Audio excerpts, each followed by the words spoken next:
Welcome to V Lounge, an initiative by the PGDM DLP division of Wellington College.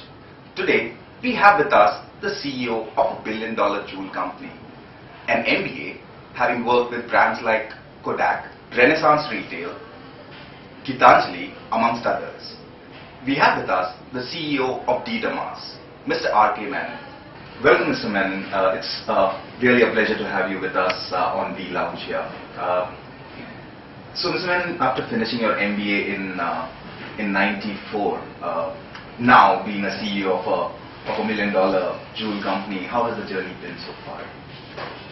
Oh, it's been a good journey. It's been a pretty long and good journey, I would say. I think looking back, there is certain things I remember very fondly about. I worked with some extremely good bosses, and that helps you along the journey. And the second thing is that the organizations where I've worked have always believed in providing opportunities for growth. Sure. Irrespective of whether you are talented or not. If you're not, then you're mentored. Sure. If you are, then they automatically give you assignments. So these two things are fondly what I remember. Sure. So when you had joined MBA, what were your aspirations back then? Oh, like pretty lofty aspirations. When you joined for MBA, it was about 92. India was going through this bad crisis at that point of time. Most of the people at that point of time, youngsters like me, kept thinking that we needed to do something for the social sector. Right. It may be a precursor because jobs may be hard to come by, or could be more so it is inner driven. So I also was a part of that gang who thought that we need to do something more meaningful than selling soaps, oils, and products. But however, as you tend to finish your MBA and then you start looking at life and what you need to do, you needn't do too many lofty things to be able to do meaningful things in your life. Even if you're working in an organization, if you're able to do things differently, if you're able to influence a few lives in a better way, that itself perhaps serves the purpose. And I've been doing that for the last 20 years now. So basically, the aspirations that you had back then, the aspirations still remain the same, but your outlook towards how to achieve those aspirations kind of changed over a period of time. Absolutely, Roshan. What happens is, after you pass your MBA, like in any student's aspiration or dream is to get a good job. And then they look at a salary, and then they look at the company that they need to work for, which are basically right and true. That's what most students should look at. But what perhaps most of them miss is that you needn't join a mammoth company to do something good in life. What you need to perhaps, that's how I classify me first. If I take my entire 20-year journey, the first 10 years is about learning. Learn so much that people will need you for your knowledge in the next 10 years. So first 10 years you end up being a generalist, you keep learning almost everything that is thrown back at you. Keep perfecting it, keep being good at it, ask to be mentored, led, spoon-fed, do everything, The next 10 years, then turn back and tell the world, tell the people who helped you along the journey that now that you have made me something, give me assignments and capability to portray the capability that I have developed. This is very, very crucial at this point of time. Sure. So basically, for all our students, invest the first 10 years of your life in learning and be a generalist is what Mr. Menon is saying. Absolutely.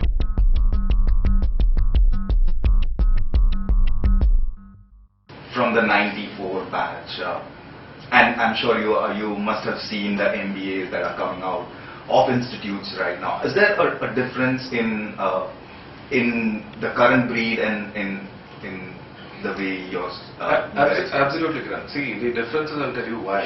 In '94, the opportunities in front of us, the information explosion in front of us, the things that could be have done at that point of time, they're pretty much restricted. And hence I think it was more out of compulsion that we took the path of knowledge and learning in the first 10 years, so that people will need you after 10 years. You've made a mark, you've done something wonderfully well, you've done something differently from what the organizations have been doing in the past 10 years. Today's age, opportunities are much larger.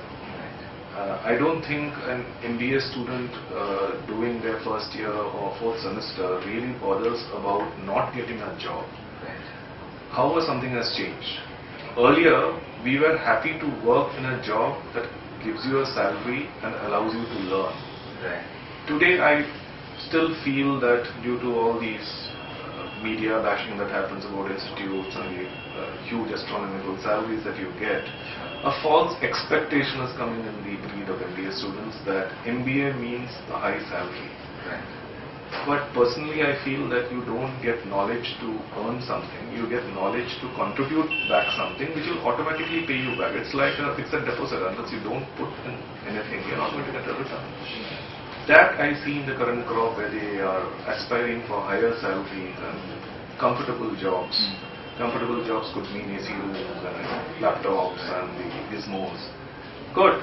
Move with the times, but as I said, if you have not acquired anything sensible and knowledgeable in the last 10 years, then after 10 years you will find it difficult to do things differently. So basically, is it a myth that you're saying that an MBA has to get an AC cabin, or are there aspirations with MBA aspirants basically that I am an MBA, so my first job needs to be a job that will give me an AC room? I think it is to do with the times. Kiran. Basically today if you talk about peer pressure, a lot of people who are perhaps getting out of MBA institutions are getting AC rooms and all these things. There is nothing sinful or wrong about these things. However, it should not become a prerequisite to do something good in your life or establish yourself. Let me give you an example. Since I have been in sales and marketing and small scale industry and all these things being my forte, if you are coming into sales, there is this misnomer amongst the MBA graduates that I will get into marketing. Right. There is a clear differentiation between sales and marketing in any good organization. Unless you don't understand where your product sells, whom is it being sold to, and what is the meaning of that product in that person's life, what is the functional value or whatever value, unless you don't understand that, there is no way that you can become an effective marketeer trying to reach out to that customer or similar customers. How do you get that knowledge? I am not saying you need to go to a village, you need to spend stressful times working in inhospitable conditions. No. But if you have to learn that someone has to adopt what you are trying to give them, be it a product, be it a service, be it, there has to be something more than a functional benefit. There has to be an emotional benefit. If me and my MBA colleagues and the MBA students of today have not invested time to understand that emotional connect, how do you expect the customer to emotionally connect with you? This is where I think there is a mismatch of the way MBAs are being produced today, where they are being told that you do your MBA, it's an investment that you make for 2 years and you'll be able to get these salaries, you'll be able to do these things, you'll be able to go foreign, you'll be able to do. Fair enough, all those will come their way. But as I said, if you are in sales and marketing, ground yourself in sales. If you are in financial services, ground yourself on the rural front where all the growth is happening. If you are in the service industry, work on the front interacting with customers before you take the luxury of having to walk back into an AC room and feeling good about it.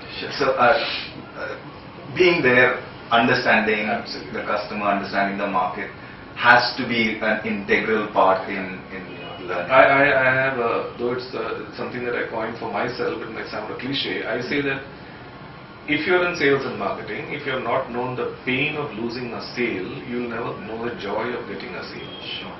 It is antithesis. You need to have a reference point. Your reference point cannot be, so I'll now put it in salaries. Your reference point cannot be that he or she is getting so much salary, so I also need to get so much salary.